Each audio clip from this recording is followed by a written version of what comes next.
Circle news, सबसे तेज। आपके channel के माध्यम से मैं बांसवाड़ा संसदीय क्षेत्र की सारी जनताओं को खूब खूब धन्यवाद देना चाहूँगा। उन्होंने दिल से सहयोग किया और लोकतंत्र का जो महत्व है उस महत्व को इस लोकसभा चुनाव में आपने एज एक उत्साह के रूप में एक मतदान किया और भारी बहुमत से जिताया। उसके लिए संसदीय क्षेत्र बांसवाड़ा की समस्त जनता और भारत आदिवासी पार्टी के समस्त कार्यकर्ता, साथ ही इंडिया अलायंस के जो साथी हैं, इन दोनों पार्टियों के पदाधिकारी कार्यकर्ताओं को धन्यवाद देना चाहूँगा। सारे समस्त वोटरों को धन्यवाद देना चाहूँगा। ये चुनाव एक ऐतिहासिक चुनाव रहा है। बांसवाड़ा चुनाव एक नॉर्मली जो लोकसभा चुनाव होता है उस तरह का चुनाव नहीं था, एक ऐतिहासिक चुनाव था। ये चुनाव ही क्षेत्र का भविष्य, इस क्षेत्र के आने वाली युवा पीढ़ी का भविष्य तय करने वाला चुनाव था और जनता ने ठान लिया था। मैं एक शब्द में कहें, मैं अधिकतर चुनाव में कहता था कि इस बार हम चुनाव नहीं, इस बार रगड़ा निकाल रहे थे और इस बार यहाँ की जनता ने और हमने रगड़ा निकाल दिया तरीके से।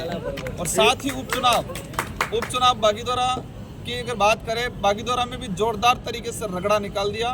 कहते हैं कि वो तूफान आता है, बारिश आती है तो जो भी कचरा होता है सारा धुल जाता है। तो इस बार उपचुनाव बागीदोरा और लोकसभा बांसवाड़ा में शानदार, मतलब हमारे कार्यकर्ताओं ने, पदाधिकारियों ने, आम जनता ने भी खुद को अपने आप को राजकुमार समझ के अपने आप चुनाव लड़ रहे, इस तरह से मेहनत किया और शानदार परिणाम आया। मैं आपके चैनल से पुनः सभी को धन्यवाद देना चाहूँगा। और बांसवाड़ा के अंदर जिस तरह से भाजपा ने प्लानिंग की थी, हमारे मोदी जी की सभा हुई थी, सीएम साहब के कई कार्यक्रम हुए थे, प्रशासनिक अधिकारियों पे, कर्मचारियों के प्रेशर था और जिस तरह से यहाँ कहते हैं कि मतलब ये धन बल और बाहुबल का उपयोग हुआ था, इन सारे फैक्टर फेल हुए और जनता ने ये एहसास कराया, बांसवाड़ा डूंगरपुर की जनता ने, कि जनता ताकतवर है, नेता कोई ताकतवर नहीं है। तो जनता ने आपको मेरा विजन ये रहेगा, हमने चुनावी घोषणा पत्र के दौरान भी और चुनावी सभाओं में भी हमने कहा था कि हमारे कई विजन हैं, लेकिन मुख्य रूप से 3-4 ऐसे विजन हैं। सबसे पहला हमारा रहेगा जो संवैधानिक जो प्रावधान है, उन संवैधानिक प्रावधानों को आज तक धरातल पे इस इलाके में लागू नहीं किया गया है, तो उन संवैधानिक प्रावधानों को धरातल पे लागू कराया जाएगा।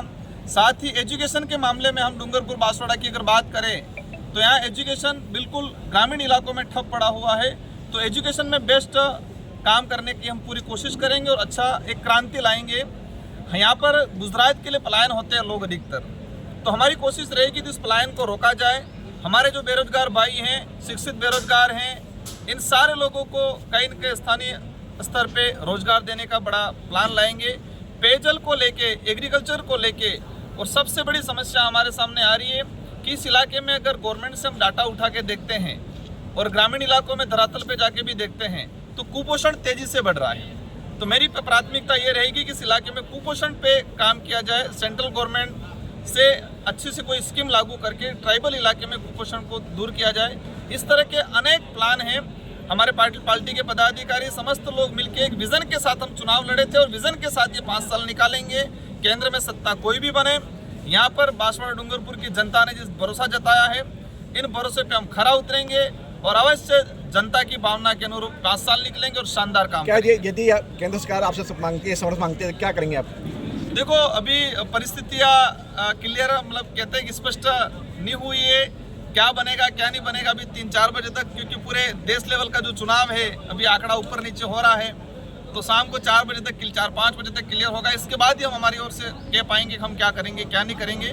साथ ही हमारे पार्टी के पदाधिकारी इंडिया अलायंस में हैं, तो हमारे पार्टी के पदाधिकारी तय करेंगे हमको किस तरह से आगे करना है, तो पार्टी के गाइडलाइन के अनुरूप काम ये बजाना सका कि फेल्यूर मानते हैं आप? बिल्कुल। यहाँ पर राजस्थान के अंदर हम देखे जाएं, बांसवाड़ा अकेले की बात नहीं करें, जिस तरह से पर्ची सरकार बनी थी राजस्थान के अंदर, और राजस्थान में भाजपा की सरकार होने के बावजूद भी राजस्थान में आज वर्तमान में स्थिति है कि भाजपा 12 से 13 सीटों पे सिमट रही है और इंडिया गठबंधन की लगभग 12 से 13 सीटें आ रही है। इससे क्लियर होता है कि पर्ची सरकार बिल्कुल फेल हुई है।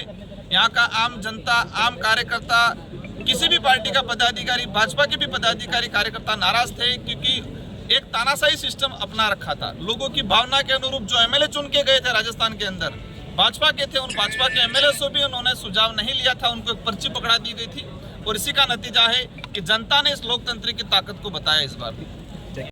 मुजफ्फरपुर जिले की लेटेस्ट खबरें सबसे पहले देखने के लिए सकिल न्यूज को सब्सक्राइब और लाइक करें।